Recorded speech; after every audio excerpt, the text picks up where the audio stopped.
Kama ambavyo ilivyoada, tuko kwenye maonyesho ya Nane Nane ambao ni uwakilishi wa wakulima kuonyesha kazi zinazofanyika katika eneo la kilimo, upande wa wawezeshaji, sisi ambao tunaandaa mashamba ya wakulima na wale ambao wanauza vitu ambavyo vinawasaidia wakulima kufanya kazi yao. Tume ya Taifa ya Umwagiliaji na jukumu la kusimamia kuendeleza eneo la umwagiliaji. Katika miaka hii mitatu minne ya utekelezaji wa kazi zetu, tumeweza kufanikiwa kwenye eneo la ujenzi wa schemes. Tumeshapata wakandarasi 146 ambao wako site wanaendelea na kazi. Tuna miradi 634 ambao tunaendelea na usanifu wake. Kwa kazi katika eneo hilo la miradi inaendelea vizuri, na matarajio yetu zaidi ya miradi 30 tutaizindua mwaka huu wa fedha wa 26-27. Lakini pia tumeanza zoezi la ugawaji wa pumps. Tunaenda kugawa pumps mikoa 7. Tunaanza na mkoa wa Katavi tarehe 11 tunaanza kugawa pumps.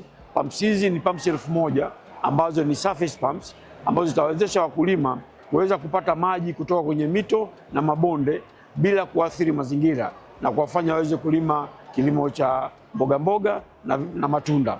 Lakini pamoja kama hiyo haitoshi, tumenunua pumps zaidi ya 1000 za sola. Pumps hizi tunataka kuwapa wakulima wale ambao kwenye eneo la avocado.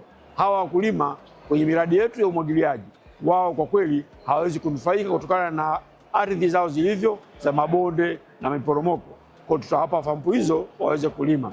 Lakini kwenye zoezi hili la uchimbaji wa visima, mpaka dakika hii tumeshachimba visima 415 na tunaendelea na mikoa na wilaya zingine.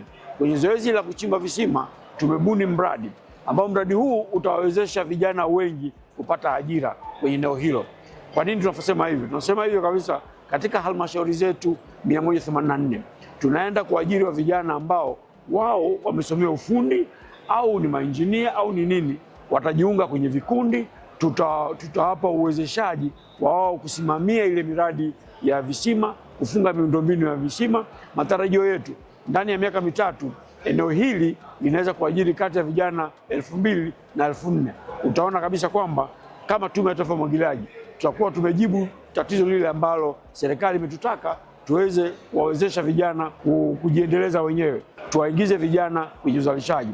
Kama unavyofahamu, Dira ya Taifa 2050 inatutaka sekta ya kilimo iweze kuchangia pato kuu la taifa. Kwa sisi kama Tume ya Taifa ya Umwagiliaji tumejipanga kuhakikisha kwamba malengo yale ya serikali tunaenda kuyatekeleza. Kwa hiyo ni waase hasa vijana wajiandae na wawe tayari kule mikoani, kule wilayani, kule kwenye halmashauri kushiriki zoezi hili kubwa ambalo tuna target ya kuchimba visima 1067 kwa miaka 8 ijayo.